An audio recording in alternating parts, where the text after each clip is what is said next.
அந்த மாரி தலைவர் வீட்டுக்கு நம்ம அடிக்கடி போவோம், வருவோம். ஒரு ஒரு சம்பவம் எனக்கு நான் லண்டன் போயிருந்தேன். அப்போ பக்கிங்ஹாம் பேலஸ் சுத்தி பார்க்கறதுக்கு கூட்டிட்டு போயிருந்தாங்க. போகும்போது அங்கேருந்து வேற ஒருத்தர், யாரோ எந்த நாட்டுக்காரன்னு தெரியாது.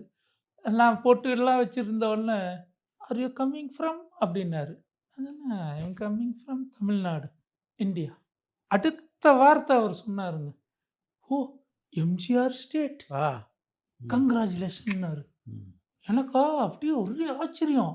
நான் உடனே ஏர்போர்ட்ல இருந்து இறங்குன உடனே நேரா தோட்டத்துக்கு போனேன்.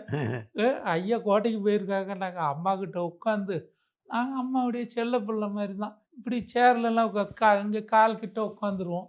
அவங்க அப்படியே தலைய போட்டு இப்படியே குழந்தைங்களுக்கு இது பண்ற மாரி பண்ணி விடுவாங்க.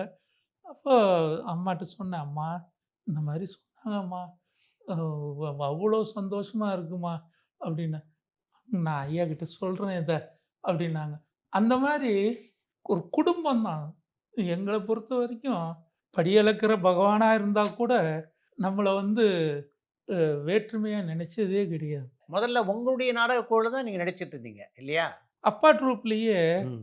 சைல்டு ஆர்டிஸ்ட் தேவைன்ட்டு எங்க 2வது அக்கா நடிச்சுட்டு இருந்தாங்க. ம். அவங்க கொஞ்சம் வளர்ந்த உடனே, அதுக்கப்புறம் என்ன நடிக்கிறதுக்கு வீட்லயே ட்ரெய்னிங் குடுக்க ஆரம்பிச்சுட்டாரு. ஓ!